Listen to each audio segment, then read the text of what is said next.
معزز سامعین کرام، آپ سن رہے ہیں دیاری اردو چینل پر ملک غلام نبی کی کتاب قصہ ایک صدی کا، سب ہیڈنگ سیاست میں نئی اپروچ۔ 1990 کے بعد کے ادوار میں سیاسی ورکس میں ایک نئی سوچ اور نظریہ نظر آیا۔ لوگوں کو یہ احساس ہوا کہ ان کے قائدین الیکشن میں ووٹ مانگنے کے لیے ان سے رابطہ کرتے ہیں اور منتخب ہونے کے بعد اپنے اثاثوں میں اضافہ کرنے میں مصروف ہو جاتے ہیں۔ عوام کی فلاح و بہبود اور خوشحالی کے وعدے پس پشت ڈال دیے جاتے ہیں۔ جب سیاسی اکابرین کی کرپشن کی کہانیاں منظر عام پر آئیں تو ووٹروں کے ذہن بھی بہک گئے اور ان کی سوچوں میں بھی مالی مفاد جیسے خیالات اود آئے۔ اسمبلیوں میں بھی ہارس ٹریڈنگ اور لوٹائزم کی اصطلاحات زبانِ زد عام تھیں۔ جب محترمہ کے پہلے دور حکومت میں تحریک عدم اعتماد قومی اسمبلی میں ان کے خلاف چلائی گئی تو سیاسی جوڑ توڑ کی جنگ میں ہر قسم کا حربہ استعمال کرنے کے چرچے عام ہوئے۔ بہرحال ذاتی مفاد حاصل کرنے یہ جذبہ پروان چڑھا۔ الیکشن کے دنوں میں امیدوار انتخابی دفاتر کھولنے کے لیے ورکرز کو باقاعدہ نقد رقم دینے لگے۔ ایسے دفاتر پر رنگین ٹی وی رکھے جاتے تھے جن پر بھارتی فلموں کی سرعام نمائش ہوتی تھی۔ چائے کے دور چلتے تھے۔ غرض یہ کہ سیاست جو کہ پاک صاف ہونی چاہیے تھی اس گندگی میں الجھتی چلی گئی۔ محترمہ بینظیر بھٹو کے پارٹ 2 عہد حکومت میں یہ اپروچ اور رجحان پاکستان پیپلز پارٹی کے کارکنوں میں عام تھا۔ وہ ورکرز جو بغیر کسی غرض اور لالچ کے رات دن سیاسی مقاصد کے حصول کے لیے محنت کرتے نہیں تھکتے تھے، اب سرعام سوال کرتے تھے کہ ہمیں کیا ملا؟ دراصل اس میں دونوں یعنی پاکستان پیپلز پارٹی اور مسلم لیگ برابر کی ذمہ دار تھیں۔ ورکرز کو ملازمتیں مہیا کرنا، قرضوں کی اسکیموں کا اجرا کرنا، سیاسی کارکنوں کو بے جا نوازنا ایسے اقدامات تھے جن سے سینکڑوں میں افراد خوش ہوتے تھے، لیکن ہزاروں کی تعداد میں محروم رہ جانے والے خفا اور ناراض ہو جاتے تھے۔ بہرحال یہ ایک ایسی روش تھی جس سے سیاسی پس منظر کافی حد تک گدلا اور غلیظ ہو گیا۔ سیاسی لوگوں کی اکثریت اپنے اصلی مقاصد سے ہٹ کر اپنے ذاتی مفادات حاصل کرنے کی غرض سے ایک عجیب قسم کی مارا ماری میں ملوث تھی۔ اس سوچ سے جمہوریت کو یقینی طور پر شدید نقصان پہنچا۔ اس قسم کے سیاسی ماحول میں پجیرو اور موبائل فون کے کلچر کا آغاز ہوا۔ حقیقی سیاسی کارکن پیچھے دھکیلے جا رہے تھے اور موقع پرست، خود غرض، ہوس پرست غیر سیاسی لوگ اگلی صفوں میں نظر آنے لگے۔ مختلف کہانیاں اخبارات کے اداریوں، کالموں اور خبروں کے ذریعے عام لوگوں کی مایوسی میں اضافہ کرنے لگیں۔ پاکستان پیپلز پارٹی کے ورکر میں ایک خوبی ہمیشہ رہی ہے کہ وہ جناب ذوالفقار علی بھٹو کی پارٹی سے کبھی غداری اور علیحدگی کا سوچ بھی نہیں سکتے تھے۔ اگر وہ پیپلز پارٹی کے حوالے سے کسی بات پر خفا بھی ہوئے تو وہ شاذ و نادر ہی کسی اور سیاسی جماعت سے وابستگی قائم کرتے تھے۔ اس دور میں بھی جیالے کے پاس کوئی متبادل چوائس نہیں تھی۔ اسی اثنا میں میر مرتضیٰ بھٹو کی پاکستان میں آمد ہوئی۔ مرتضیٰ بھٹو اپنے مردانہ قد کاٹ کی بنیاد پر پیپلز پارٹی کے ورکرز کو اپنی طرف متوجہ کرنے میں جلد ہی کامیاب ہو گیا۔ Sub heading Murtaza Bhutto. مرتضیٰ بھٹو کے ماضی کا مطالعہ کیا جائے تو احساس ہوتا ہے کہ حالات نے اسے اینگری ینگ مین بنانے میں کوئی کسر نہیں چھوڑی۔ بھٹو شہید کی پھانسی، مرتضیٰ کی جلا وطنی، افغانستان میں قیام، باپ کے انتقام کا جذبہ، الذوالفقار جیسی تنظیم کے عزائم، ناموافق حالات کے خلاف عملی جدوجہد، غرض ایسے کئی عوامل تھے جن کے سبب مرتضیٰ بھٹو کی شخصیت میں دلیری، جرأت مندی جیسی صفات اسے کسی بھی قسم کے پریشر کے خلاف بغاوت پر اکساتی تھیں۔ بھٹو شہید کا بیٹا ہونے کے ناطے پاکستان پیپلز پارٹی کے سینکڑوں کارکن اس کی جماعت میں شمولیت اختیار کرنے لگے وہ اسے بھٹو شہید کا متبادل سمجھنے لگے۔ کارکنوں کے خیال میں وہ مردہ ہونے کی وجہ سے کسی اور کے دباؤ میں نہیں تھا اور نہ ہی کسی سے ڈکٹیشن لیتا تھا، چونکہ وہ اقتدار کی راہداری سے دور تھا۔ کارکنوں کے خیال میں وہ مرد ہونے کی وجہ سے کسی اور کے دباؤ میں نہیں تھا اور نہ ہی کسی سے ڈکٹیشن لیتا تھا، چونکہ وہ اقتدار کی راہداری سے دور تھا اور پاکستان میں اس کے قیام اور سیاسی سرگرمیوں کی مدت خاصی مختصر تھی۔ وہ کسی تحریک کا صرف سوچ سکتا تھا لیکن اس کو عملی جامہ نہیں پہنا سکتا تھا یا بالفاظ دیگر کامیابی کی منزل تک نہیں لے جا سکتا تھا۔ بہرحال یہ کہنے میں کوئی تعمل نہیں کہ مرتضیٰ بھٹو پاکستان پیپلز پارٹی کے ناراض دل ٹوٹے جیالوں کے لیے ایک متبادل قیادت کے روپ میں امید کی کرن بن گیا، مگر 20 دسمبر 1996 کی منحوس رات امید کی کرن تیرگی کی دبیس تہوں میں ہمیشہ کے لیے منہدم ہو گئی۔ 70 کلفٹن کراچی سے صرف 100 گز کے فاصلے پر بھٹو شہید کا جوان مرد بیٹا پولیس کی بے رحم گولیوں کا نشانہ بن گیا۔ سب ہیڈنگ 58(2)B کا استعمال 6 نومبر 1996۔ میر مرتضیٰ بھٹو کا قتل اس دور کا اندوہناک سانحہ تھا۔ اگر ان ایام اور واقعات کو یاد کیا جائے تو بے نظیر حکومت کے زوال اور برطرفی کے اسباب میں یہ سانحہ خصوصی اہمیت کا حامل تھا۔ سردار فاروق خان لغاری اور محترمہ بے نظیر بھٹو کے تعلقات کافی عرصے سے اختلافات کی بھیڑ چڑھ چکے تھے۔ عام محفلوں میں کئی موضوعات زیر بحث آتے: صدر کی انتظامی امور میں بدنظمی پر تنقید، مالی کرپشن کے معاملات پر اختلاف رائے اور خفگی کا اظہار، انٹیلیجنس بیورو کا اپنے اختیارات سے تجاوز کرنے پر صدر کے تحفظات وغیرہ۔ غرض یہ تمام وہ عوامل تھے جن سے ایوان صدر اور وزیر اعظم ہاؤس کے درمیان فاصلوں کی خلیج وسیع تر ہوتی چلی گئی۔ بظاہر یہ صدر فاروق لغاری اور وزیر اعظم بے نظیر کے اختلافات کا معاملہ تھا، مگر حکومت کو برطرف کرنے جیسا اہم فیصلہ اس ملک کے مقتدر طاقتور ادارے کی رضامندی اور گرین سگنل کے بغیر ممکن نہیں تھا۔ اس پس منظر میں 6 نومبر 1996 کی رات 58(2)B کی کلاز متحرک ہوئیں اور محترمہ بے نظیر بھٹو پر وزیر اعظم ہاؤس کے دروازے بند کر دیے گئے۔ اسی رات یہ خبر عام ہوئی کہ یہ فیصلہ صدر فاروق لغاری نے بڑے کرب اور اضطراب کی حالت میں کیا تھا۔ شاید حالات اتنے سنگین اور تشویشناک ہو چکے تھے کہ وہ ایسا حکم صادر کرنے پر مجبور ہو گئے۔ یہ خبر بھی رات کے پچھلے پہر زور پکڑ گئی کہ جناب معراج خالد نگران وزیر اعظم کا عہدہ سنبھالنے پر رضامند ہو گئے ہیں۔ 7 نومبر کا دن خاصا پرسکون تھا۔ ملک کے کسی حصے میں بھی کوئی ناخوشگوار واقعہ ظہور پذیر نہیں ہوا۔ حکومت کی برخاستگی کے خلاف کوئی جلسہ جلوس دیکھنے میں نہیں آیا۔ گو کہ حکمت کی برطرفی کرپشن اور بدعملی جیسے الزامات کی بنیاد پر کی گئی تھی، مگر ملک کے کسی بھی کونے سے اس اقدام کے خلاف رد عمل نہیں ہوا، بلکہ ایک نیا نعرہ دن بدن شہرت حاصل کرتا چلا گیا: انتخاب نہیں، احتساب۔ اخباروں میں مشہور بے لاگ نڈر کالم نویس حضرات بھی یہ کہنے میں سرگرم تھے کہ جب تک کرپشن سے پاک سیاستدان آگے نہیں آئیں گے، ملک کبھی بھی قائد اعظم محمد علی جناح کے نصب العین کو حاصل نہیں کر سکتا۔ عوام میں یہ خواہش زبان پکڑ گئی کہ پہلے احتساب ہونا چاہیے، پھر انتخاب۔ چونکہ صدر فاروق لغاری اور نگران وزیر اعظم معراج خالد بار بار 90 دن میں انتخابات منعقد کرنے کا وعدہ کی پابندی کا ذکر کرتے، اس سے عوام کا رد عمل شدت اختیار کرتا جاتا۔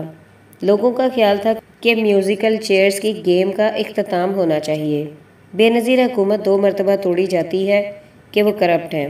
نواز شریف کو حکومت سے دستبردار کیا جاتا ہے کہ وہ کرپشن میں ملوث ہیں، تو کیوں نہ ان کا اور ان کے بدعنوان ساتھیوں کا کڑا اور منصفانہ احتساب کیا جائے۔ اگر ان جماعتوں نے ہی اقتدار میں آنا ہے تو حکومت سبکدوش کرنے کا کیا فائدہ اور مقصد؟ پی ایم ہاؤس میں احتساب کے عمل کو منظم کرنے کے لیے نجم سیٹھی فرائیڈے ٹائمز کے ایڈیٹر کو انچارج بنایا گیا۔ بے نظیر بھٹو کے عہد حکومت کی تمام مالی بے ضابطگیوں اور بدعنوانیوں کے کوائف یکجا کر کے انکوائری کا آغاز ہوا۔ روزنامے اپنی ہر اشاعت میں سرے محل، پاور پلانٹس، نجکاری، ٹیکسٹائل کوٹا وغیرہ کا تذکرہ کسی نہ کسی انداز میں کرتے۔ پی ٹی وی بھی اپنی نشریات میں محترمہ کے دور میں ہونے والی بدعنوانیوں کا ذکر کرتے نہیں تھکتے تھے۔ انتخابی مہم میں عوام کی دلچسپی برائے نام تھی۔ دونوں وہی سیاسی پارٹیاں برسر پیکار تھیں جن کے اکابرین ٹرائی کیے جا چکے تھے۔ سپریم کورٹ میں حکومت کی برخاستگی کے خلاف کیس زیر سماعت تھا۔ اس کیس کا فیصلہ آنے تک انتخابی زور و شور مفتوح تھا۔ یہاں یہ ذکر کرنا بھی صحیح واقعات کی عکاسی ہے کہ محترمہ بے نظیر بھٹو اور چیف جسٹس سجاد علی شاہ کے درمیان اختلاف اور ناراضگی کی کہانیاں 1996 میں زبان زد عام تھی۔ اس تناظر میں پاکستان پیپلز پارٹی کے کارکن خاصے دل برداشتہ تھے۔ سیاسی ورکرز کے علاوہ خاموش اکثریت دونوں سیاسی جماعتوں سے شدید نالاں تھی۔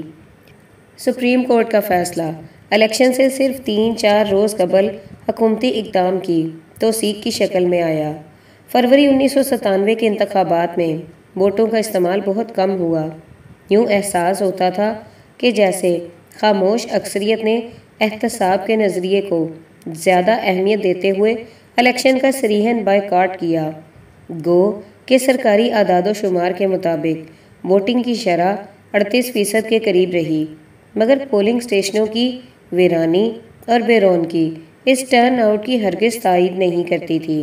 بہرحال انتخابات کے انعقاد کے حوالے سے سردار فاروق لغاری اور جناب معراج خالد کو جمہوریت کی اعلیٰ اقدار قائم کرنے کا کریڈٹ نہ دیا جائے تو ان کے ساتھ سراسر ناانصافی ہوگی۔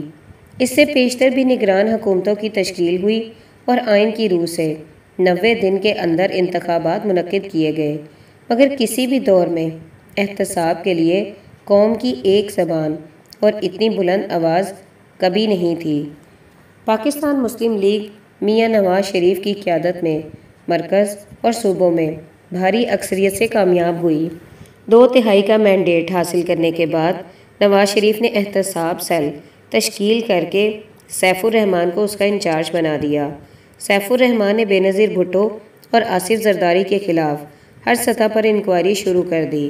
سب ہیڈنگ بے نظیر بھٹو۔ محترمہ بے نظیر بھٹو کی شخصیت اور دونوں ادوار حکومت کے بارے میں کچھ تحریر کرتے ہوئے مجھے شدید کرب کا احساس ہے۔ جناب ذوالفقار علی بھٹو کے ساتھ گزرے ہوئے لمحات کی خوشگوار یادیں، ان کی شفقتیں غرض جتنا بھی یاد کروں اتنا کم ہے۔ وہ اپنا مشن مکمل نہیں کر سکے۔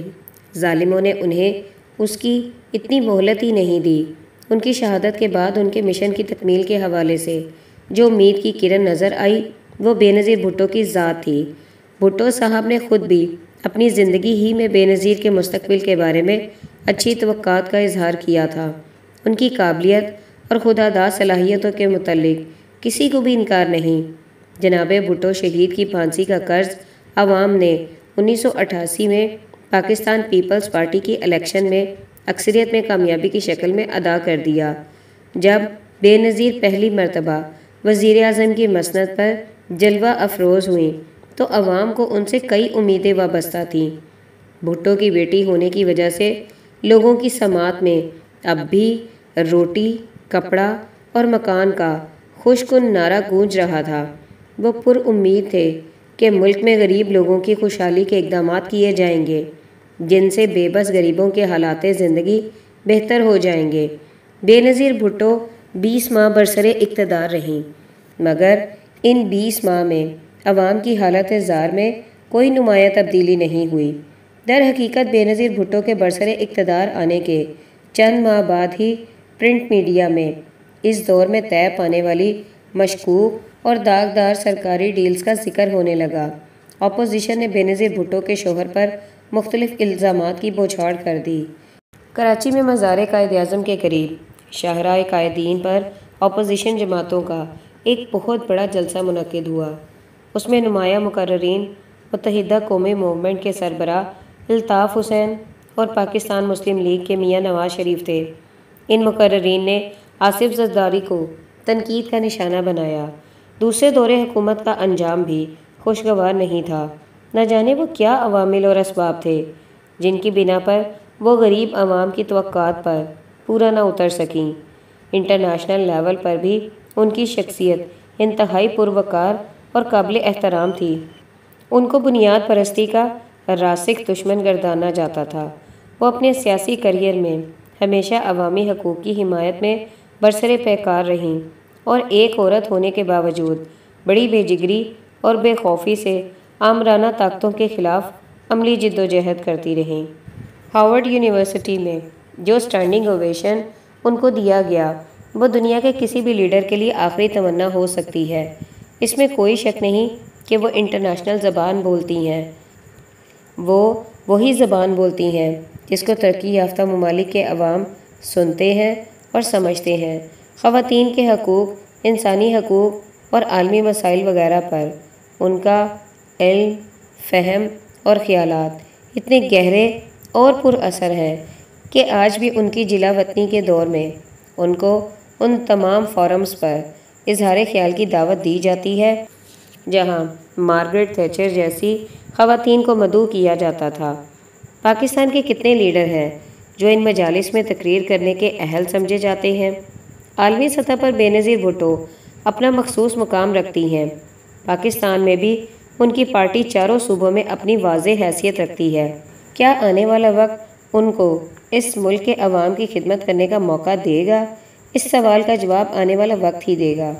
محترمہ بے نظیر بھٹو نے بارہا کنٹرولڈ ڈیموکریسی کی اصطلاح استعمال کی ہے، جس سے یہی تاثر ملتا ہے کہ ان کو حقیقی جمہوری انداز میں حکومت چلانے کے لیے فری ہینڈ نہیں دیا گیا۔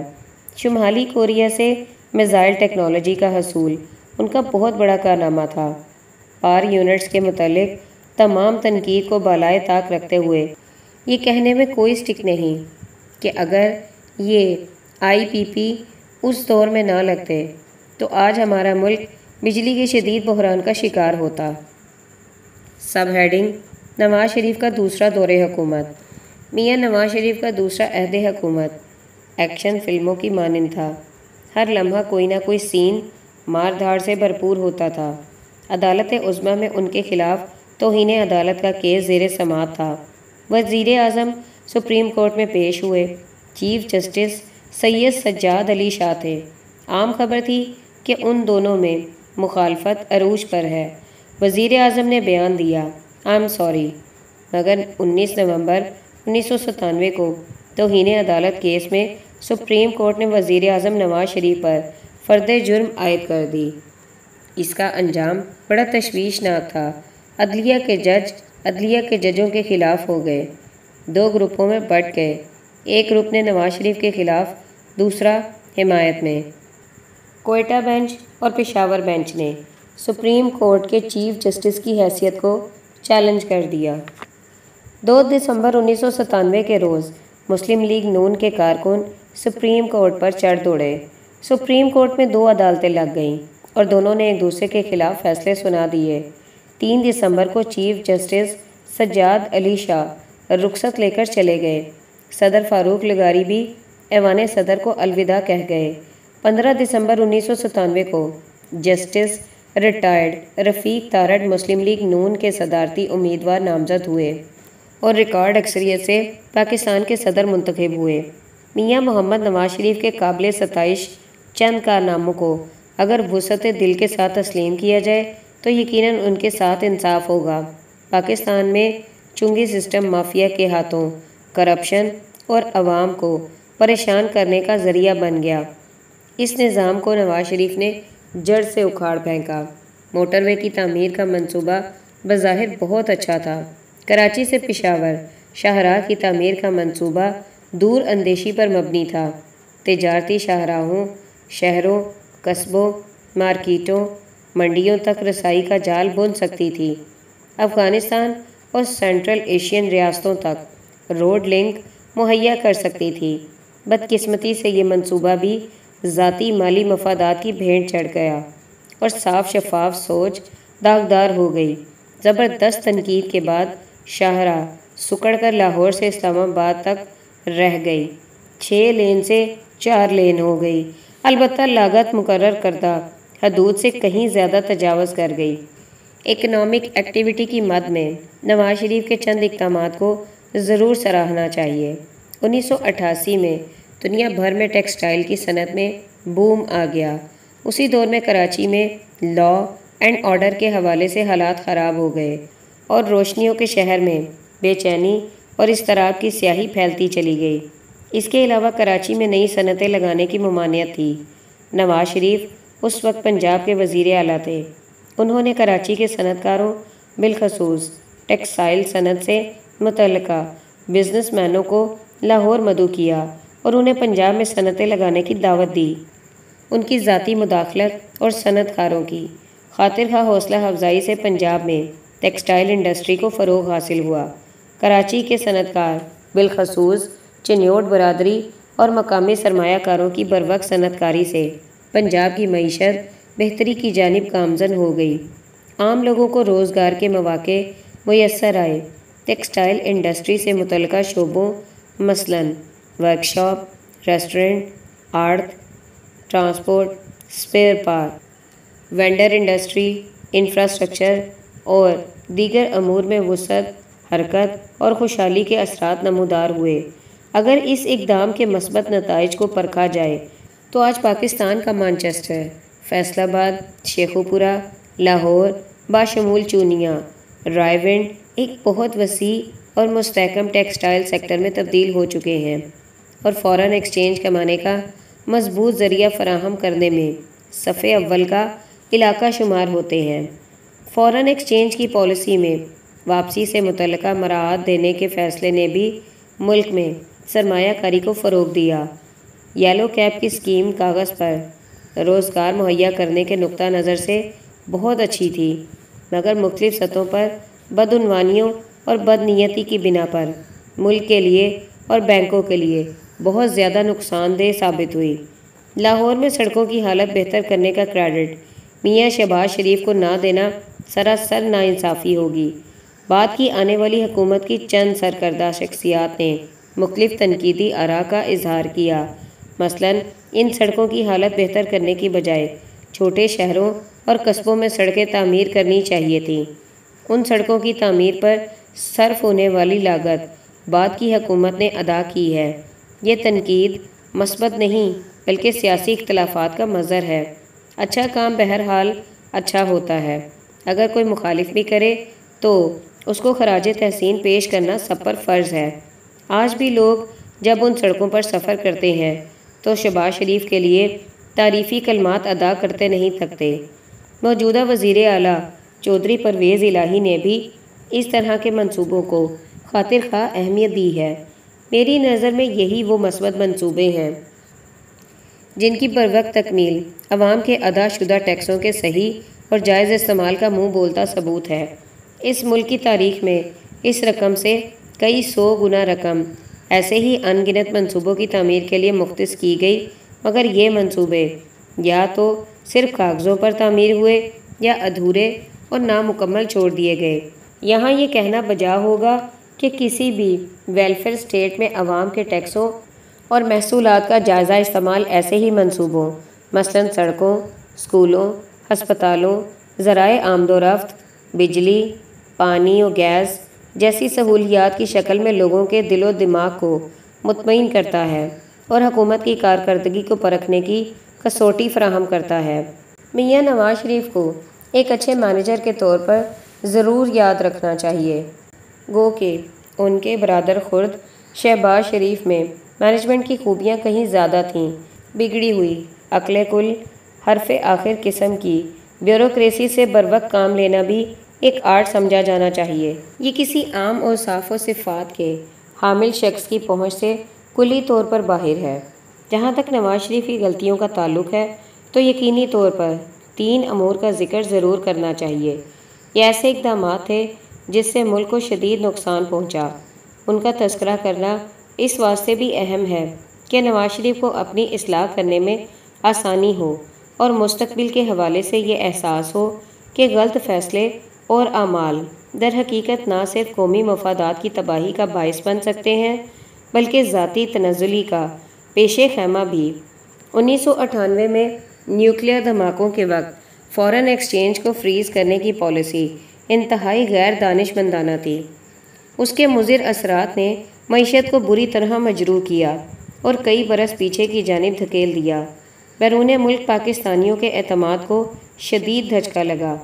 آئین میں بے جا ترامیم کرنے کا غیر آئینی طریقہ اپنا کر نواز شریف نے اپنی کرسی کو تو عارضی طور پر مضبوطی اور استحکام مہیا کیا مگر آئین کی جمہوری شکل اور ساکھ کو کافی حد تک مسخ کیا۔ تیسرا منفی قدم اداروں کی تباہی کی شکل میں جمہوریت کی اقدار کو رونتا چلا گیا۔ جو جوڈیشری یعنی عدالت عظمیٰ میں ظہور پذیر ہونے والے واقعات نے پاکستان کی قدر و منزلت کو بین الاقوامی سطح پر تمسخر اور تنقید کا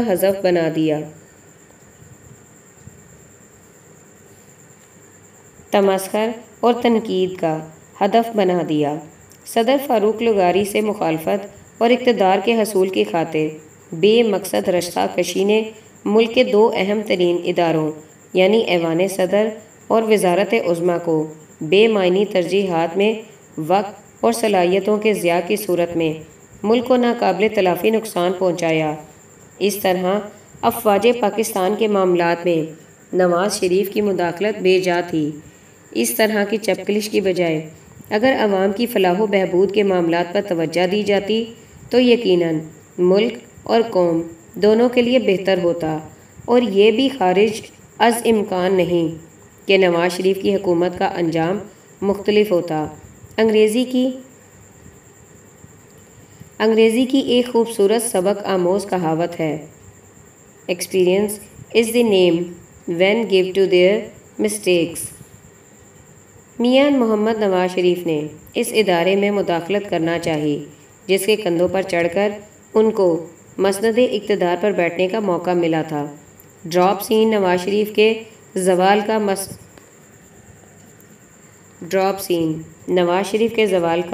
منظر پیش کرتا ہے۔ 12 اکتوبر 1999 اقتدار اور بقا کی جنگ میں میاں نواز شریف کی حکومت کا دھڑن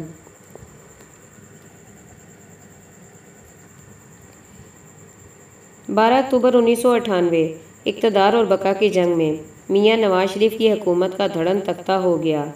جنرل پرویز مشرف برسر اقتدار آ گئے۔ ملک کے کسی کونے، کسی محلے، کسی گلی میں نواز شریف کی حمایت میں کوئی جلوس نہیں نکالا گیا، کوئی نعرہ نہیں بلند ہوا۔ قوم جیسے اس انجام کو ذہنی طور پر قبول کرنے کے لیے تیار ہو۔